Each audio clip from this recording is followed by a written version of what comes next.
Saya akan mulai pidato saya dalam 3, 2, 1. Kami merasa bahwa kasus dari tim proposisi banyak melupakan tentang hal terpenting yang membuat kasus mereka banyak yang bolong, yang adalah pada akhirnya adalah memberikan output yang diberikan. Namun sebelum memasuki kepada kontekstualisasi dari tim oposisi yang saya akan menyampaikan sanggahan saya. Bahwasanya tim pro secara garis besar mengatakan bahwa akar dari masalah adalah banyak mengatakan tentang legitimasi politik dari Gajah Mada sebagai penguasa. Namun saya rasa tim proposisi melupakan satu hal poin penting yang justru harus diingat dalam kasus mereka adalah karena masih tersebut merupakan masih evaluatif, maka kami harus melihat kondisi Nusantara di zaman itu.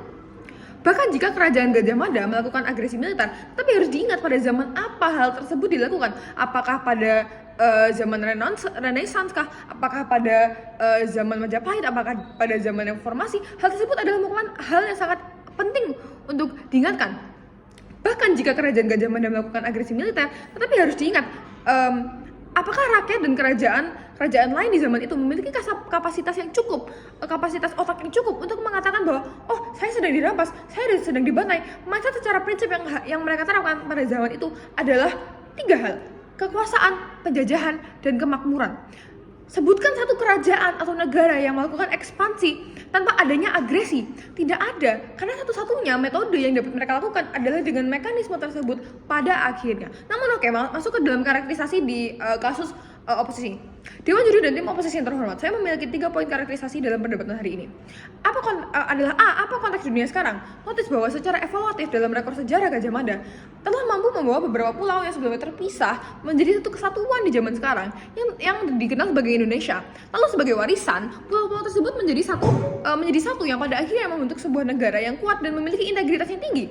Hal tersebut merupakan status quo yang nyata dan dapat dirasakan di kehidupan kami sekarang karena outputnya tetap kerasa sampai sekarang. Namun karakterisasi aktor, apa yang sebenarnya diinginkan oleh Gajah Mada sebagai arsitek kejayaan Majapahit di dalam ini? Gajah Mada merupakan seorang pemimpin yang pada akhirnya ia menginginkan apa? Gajah Mada memiliki sebuah filosofi Summa Palapa. Untuk apa pada akhirnya? Adalah untuk mempertahankan wilayah ia sendiri.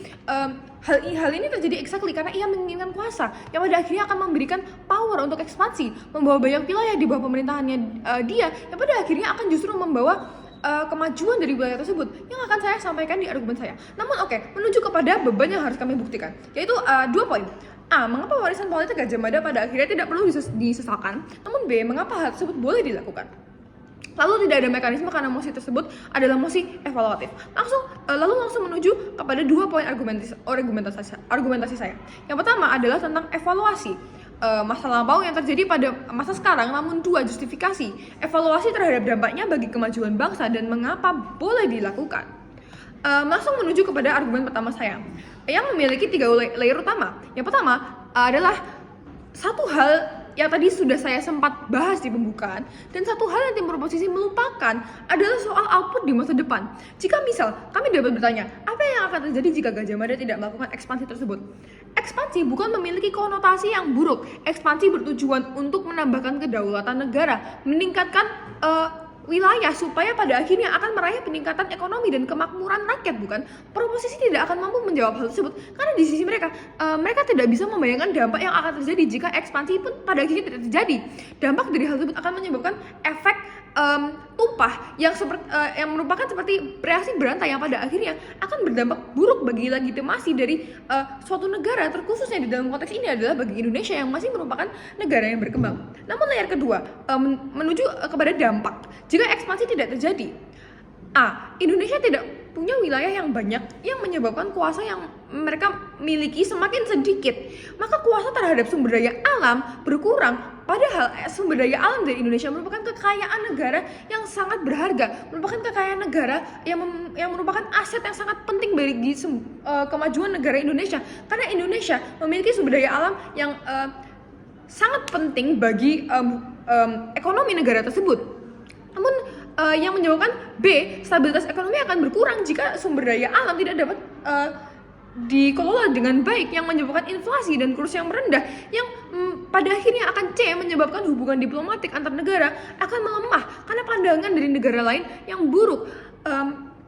Dengan hubungan internasional yang buruk, maka lalu legitimasi politik dari negara yang akan menghilang sepenuhnya dan menjadi negara yang rawan dijadikan bahan jajahan pada akhirnya. Namun yang ketiga, mengenai persatuan. Jika pada akhirnya ekspansi pun tidak terjadi, maka apa yang seharusnya akan terjadi? Kuasa akan berkurang pada akhirnya, bukan? Jika kuasa akan berkurang, maka kekuatan dari negara tersebut berkurang, maka legitimasi politik dari negara lain akan justru berkurang yang tidak memenuhi keinginan dari aktor utama, yaitu Gajah Mada. Lalu Indonesia tidak akan mampu melawan penjajahan lagi. Dapat diingat bahwa Indonesia dapat melawan penjajahan pada akhirnya. Mengapa? Karena Indonesia dapat bersatu. Karena Indonesia merupakan negara yang sangat luas, memiliki wilayah yang sangat luas. Jika pada akhirnya yang melawan penjajahan Belanda pada akhirnya hanya Pulau Jawa, apakah mereka dapat bebas dari penjajahan pada saat penjajahan? Tentu adalah jawabannya adalah tidak, karena mereka tidak memiliki kuasa atau mereka tidak memiliki gambaran bahwa mereka adalah negara yang besar. Mereka tidak mampu karena teknologi mereka tidak kuat untuk melawan mereka. Tetapi jika Indonesia memiliki wilayah kuasa yang besar, maka mereka akan mampu melawan penjajah yang pada akhirnya akan menyebabkan apa? Akan menyebabkan Indonesia menjadi negara seperti kami sekarang, menjadi negara yang memiliki pengelolaan sumber daya alam yang baik, memiliki kelolaan penduduk yang baik, dan seterusnya. Namun yang keempat, komparatif di sisi kami. Mengapa kami harus menyesali sebuah output yang pada akhirnya akan membawa persatuan kepada Republik Indonesia? Mengapa kami harus menyesali hal tersebut? Bahkan jika lawan mengatakan bahwa Gajah Mada melakukan aksi tersebut secara paksa dan brutal, tetapi sebut satu negara yang melakukan ekspansi tanpa menggunakan kekerasan. Kekerasan dilakukan bukan tanpa alasan, tapi dengan tujuan, yaitu mencapai kohesivitas sosial. Pada akhirnya, Indonesia juga balik lagi setelah masa Soekarno dan revolusi, dan justru karena bantuan dari warisan politik dari Gajah Mada ini yang membuat mindset dari para pemimpin negara pada saat itu memiliki gambaran yang lebih baik untuk memajukan sebuah negara. Mereka jadi mengetahui apa yang harus mereka lakukan. Kasus lawan tidak eksklusif karena pada akhirnya meskipun ada agresivitas dari sisi kami yang menurut lawan akan justru memperburuk keadaan. Namun justifikasi secara moral, mengapa hal tersebut dapat dilakukan?